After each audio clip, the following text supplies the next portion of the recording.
जो अभी सुभाष चंद्र बोस और अल्बर्ट आइंस्टाइन कितना हम लोगों के एग्जाम्पल है। ठाकुर जी भी थे, पर कोई जरूरी नहीं कि हर माँ शिक्षित ही हो। हम लोग कभी कभी ये सोच भी लेते हैं कि जैसे हम लोग बहुत ज्यादा अगर शिक्षित लड़की होगी वही हमारे जीवन को आगे लेके चल सकती है, वही हमारा घर आगे बढ़ा सकती है, पर ये कोई जरूरी नहीं है कि शिक्षित की लड़की हमेशा आती है। अगर बहुत ज्यादा लड़की अच्छी पढ़ी लिखी भी होगी तो हम लोग ये सोचते हैं कि वही हमारा घर चला सकती है, कोई जरूरी नहीं है।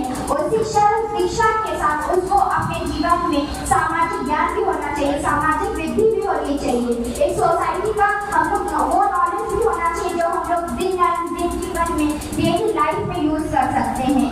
और एक बच्चा कैसे आगे बढ़ता है, हम लोग कैसे आगे बढ़ते हैं, माँ से। ज्ञान दो तरीके का होता है, किताबी ज्ञान भी होता है, सामाजिक ज्ञान भी होता है। और किताबी ज्ञान तो हर कोई हमारे स्कूल में जाते हैं, हर टीचर भी दे देता है, पर सामाजिक ज्ञान कौन देता है, हमारी माँ देती है, हमारी माता देती है, जो हमको लालन पालन आगे पोषण करती है। ये हम लोग माँ को सबसे बड़ा जग जननी बोलते हैं, हमारी माँ ही हमारे बहुत बड़ा उदाहरण होती है। ठाकुर जी ने भी अपनी माँ के बारे में बहुत सारी चीजें बोली हैं। वो तो इतना अपनी माँ के बारे में बोलते थे और बड़मा के बारे में बोलते थे, तो ये सब बोलते थे कि अगर मैं नारी रूप में आता, जब जननी बड़मा के रूप में आता, और अगर मैं पुत्र रूप में आता, बड़दादा के रूप में आता, वो ये सब बोलते थे।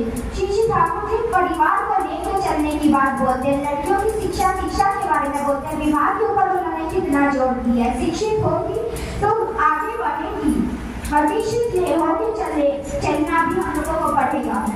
शिक्षित हर चीजों को हम लोगों को ठाकुर जी को लेकर चलना है। सिर्फ ये नहीं सोचना अपने उन्नयन के बारे में, बाकी को भी हम लोग सबको लेके चलेंगे। समाज में अगर बढ़ना चाहते हैं, ठाकुर जी ने जैसे बोला है यज्ञ सुबह से लेके शाम तक और सारी चीजों को हम लेके चलेंगे और ठाकुर जी के सत्संग अटेंड करेंगे, ठाकुर जी का नाम जाप करेंगे, यजन करके ज्यादा से ज्यादा डिग्री वर्क करेंगे। वो